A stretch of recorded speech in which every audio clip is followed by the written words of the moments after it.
Karena menurutku Mas, saya sambil pikir jawabannya. Menurutku dokter itu bisa memegang peranan penting untuk menyuarakan hal begitu. Coba saya ambil contoh kasus ya, Pak. Misalnya satu rumah sakit tingkat kabupaten. Terus kemudian di sana itu banyak indikasi bahwa ini malpraktek karena apa yang dokter sampaikan atau diagnosisnya itu salah dengan tindakan kan.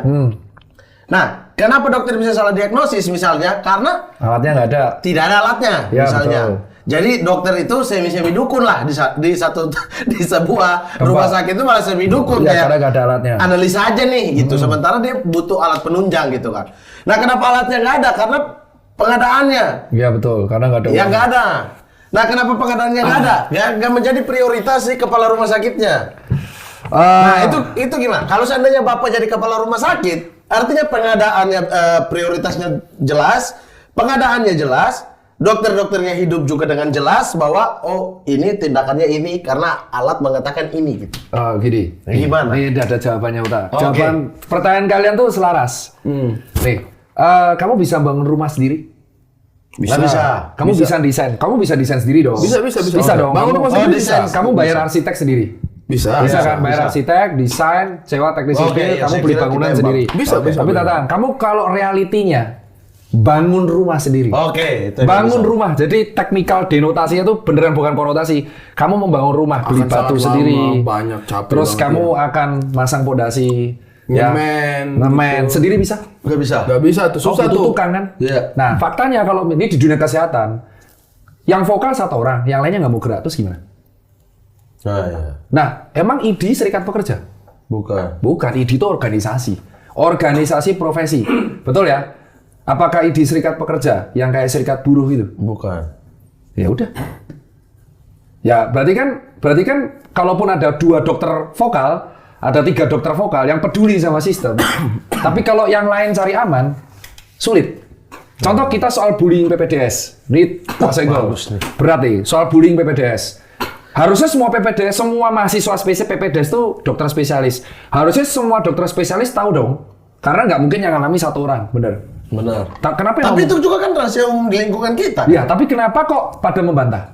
Kenapa yang ngomong cuma 4? Kenapa aku bisa ngomong? Karena aku kan dari situ.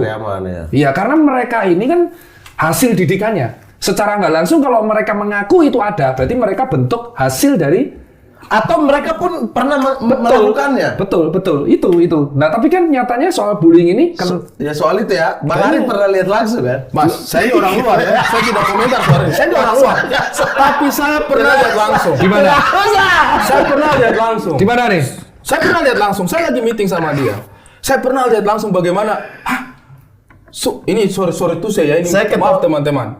Saya nggak sengaja. Disiplin punya kita ini beda banget, tapi cara treatmentnya kita di lapangan beda banget. Saya ini orang teknik ya. Kita teknik itu ketika kita awal masuk, kita di drill sekeras mungkin, Mas. Oke, di drill. Di drill sekeras mungkin. Kita dihajar gitu untuk bagaimana cara kita turun lapangan, salah push up, apa segala macam, diomelin, diteriakin. Ketika di 1 tahun pertama. Tapi setelah itu, saya tidak tahu anak teknik, semuanya itu pasti sangat support satu sama lain. Oke, benar. Sangat support. Apalagi kalau kita mau masuk ke tataran ahli yang tadi. Betul. Kita itu dibantu secara teknis, pengetahuan dan sebagainya. Itu disiplinnya anak teknik.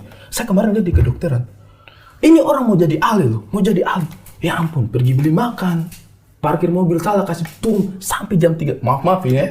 Kau lihat langsung? Lihat langsung dia mata kepala saya. Jadi kita jam 3 subuh ada satu orang yang ahli harus pindah mobil.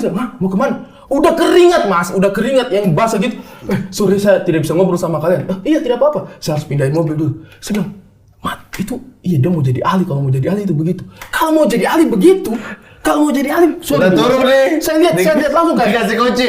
Itu aku lupa di atas, ambil dulu. Siap.